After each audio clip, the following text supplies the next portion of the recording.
All right. This is for Thursday and Friday explanation of your work. So if you guys have any questions, hopefully you watch the video and this will answer the questions you might have. So going to 416 through 417. So obviously this is due Friday by the end of the day.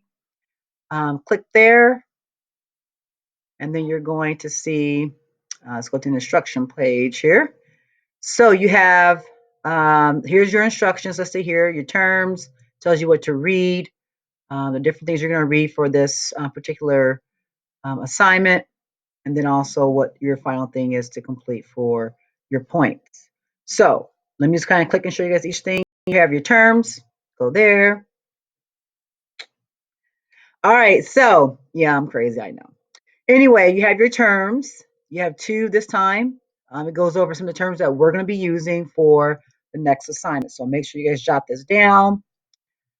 And pertaining to Europe in the Middle Ages, a lot of times I would call this the time period between what we would call ancient times to modern times, which normally is kind of like,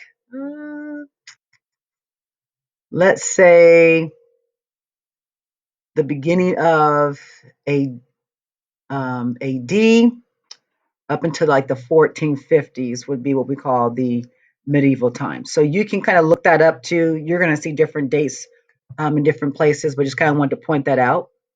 All right, so I'm going to go back here. So now we're going to go to, so if you look here, it says to read some things here. So that make sure you guys kind of go through that, read those pages.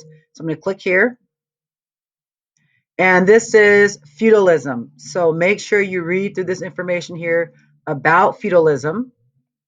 And so this kind of gives you the background of how life was for people when they lived in Europe during the medieval times. Okay, during this time period, there would be this, what we call the feudal system. So these landowners or lords or nobles, these are all different terms that can be used for the same type of person, owned the land, and they would sell off parts of the land for people who would do certain in return for certain works. Like, for example, if you're a knight for so many years, at some point in time, that lord would give you land, and then once you got that piece of land, you could also become a lord and now begin to do the same process. So read through this. So this kind of breaks it down for you. These questions right here, I'm going to go back and go over the answers for you guys on Friday for this, but I want you guys to see what you can do on your own. It's real simple here. Okay. On the facts of the manner, I want you to actually take notes on this. Take a look at the picture here. So this shows you the manor system and how the fields were used, things that they were planting during the spring, the fall. Fallow, we talked about this before last semester. So if you didn't have it last semester, I'm not sure if you remember this, but this means you leave this alone for that season so the soil can again regroup, replenish itself. This would be the Lord's private land. Normally, this would be like the big house would be here or the castle. Pond, water definitely would be important. People had to live somewhere close to water for the grazing cattle, drink out of, and yourself to use, of course. Barn, almost every manor also had a church. If you notice here, there would be a priest who would run that. You'd have several people living on the village here. Everyone would attend this church. So a lot of times, depending on where you lived and whose land you lived on, you pretty much practice that religion too. So that's going to be a conversation we're going to have next week when we get to the Reformation. So what I want you to do on this one, take down some notes here, jot down. Each section kind of talks about how the feudal system worked, so completely self-sufficient, all the things that kind of took place there, how the Lord and his holdings worked. Then up here it goes over how people in the manor lived, what their life was like, serfs, free people, who were the cotters, clergy, three-field system. Please go over all of this, take notes on it, because this will help you with the writing process you're going to do next. Okay, so now let me go back here. Well, actually, let me go back down. Okay, so I showed you that there. I showed you the notes about the manor system. Now, this right here is a medieval story starter. So what you can do on just a regular sheet of paper, you can make your own boxes, however you want to do this, or you can just kind of section out and leave a space. This is where you're going to do your rough draft. And it says use information from the manner map and the outline to write a short story. Your story should take place on a manor and including details about the manor life. This form will help plan your tale and its details. So you're going to be writing your own story about this time period, okay, medieval time period, living on the manor and also the process of feudalism. So you're going to be telling your story. So the first thing you want to start off with is who are going to be your characters. So it's kind of like your English class a little bit, but you're using historical information to write your story. Then you want to think about what are the places in the story. Is this going to take place um, in the wilderness, on the manor, on the church, the castle, the main castle, whatever? You get to choose. This is your story. What problem do the people face? So you need to think about what is going to be your major problem. Okay, and like I said, every story should be different. Last, how does the problem work out in the end? Again, this can be a happy story, it can be a sad or a scary story. Okay, you get to decide how this ends. It's again your story.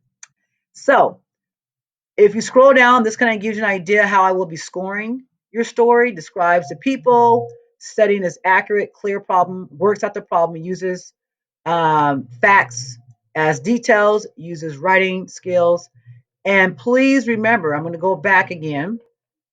If you notice in my notes, as you write your story, I want you to go in. So when you get to this part here, so let that kind of refresh there. Once you get to this point here, please make sure you have first and last name. And this is part of the problem with when we use Google Classroom. It shows your email, but it's just your email with your last name and it kind of throws things off. So this will make it a lot more clear. First and last name, period, of course, and date. And give your story a title. And then as you go through your story, as you're writing should be your final draft.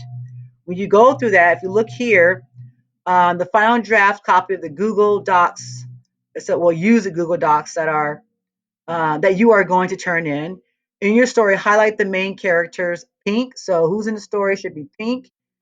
And where the story takes place is going to be yellow.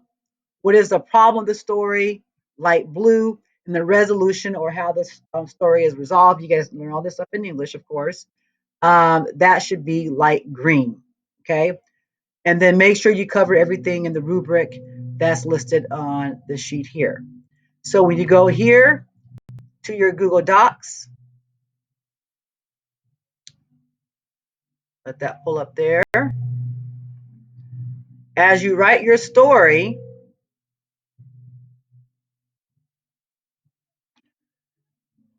so as you write your story, you kind of move up here.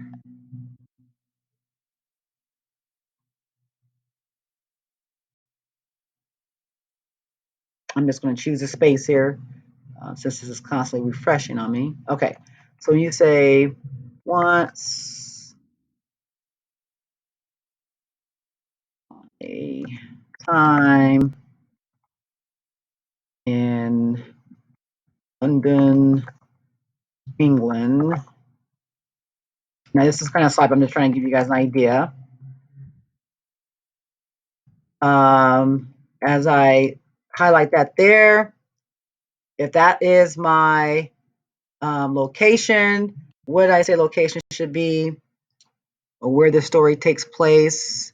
So we look here. So where should be yellow? So I'm gonna go back there. I'm gonna pick my color and just a nice shade of yellow, and there you go.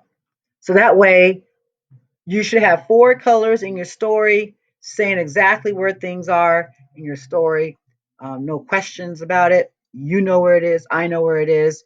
And then as I read through your story, make sure you've covered all the things listed in the rubric. So make sure you have all those parts of the story. All right, you guys, have a good one. Have a good rest of the week. Like I said, you guys enjoy the sun. Take a moment to get out, take a walk, run, whatever it is you do. Have some time with the family. Make nice dinners together. find something you guys can do to kind of keep you going, and enjoy this time, because you're not going to get time like this ever again. Hopefully not in our lifetime. So take care, and we'll talk with all of you soon. Peace out.